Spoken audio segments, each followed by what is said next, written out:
State Descartes' rules of signs. This is a theorem that is often taught in high school for stating the number of positive and negative roots that a polynomial must have.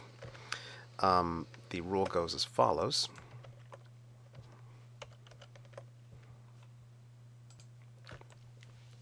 Let f be a polynomial with real coefficients and a non-zero constant term.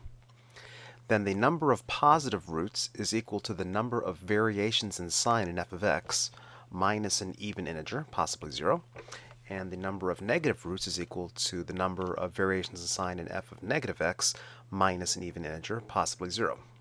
To illustrate this theorem, so let's take f of x, and I'll just simply make up a polynomial over the top of my head here. 3x squared plus 5x, sorry, make it 3x cubed plus 5x squared minus 8. In this polynomial, there is exactly one variation in sign. We go positive, positive, negative, and I don't worry about the 0 that's being skipped. So there is one variation in sign from positive to negative, and so there is one positive root. Or there could be that number minus a negative number. In this case, I can't subtract a negative number from 1 and still have a positive number, and so I can't do that. The second part of the theorem states that we take a look at f of negative x. So f of negative x is equal to, well, let's see, 3 times negative x cubed plus 5 times negative x squared minus 8.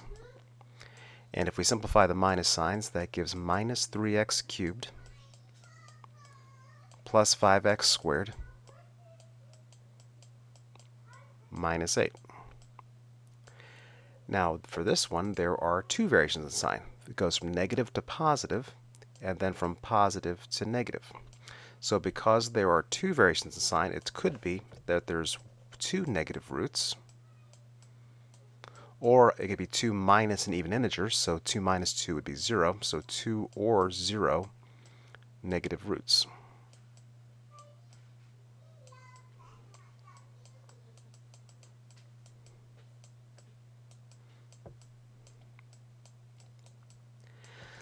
So a cubic polynomial, of course, must have 3 complex roots.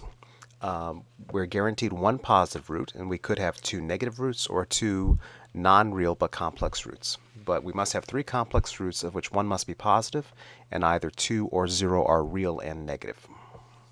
So that is the statement of Descartes' rules of signs and how this is used to quantify the number of real roots, real positive and real negative roots that the polynomial has, assuming that the polynomial is over the real numbers.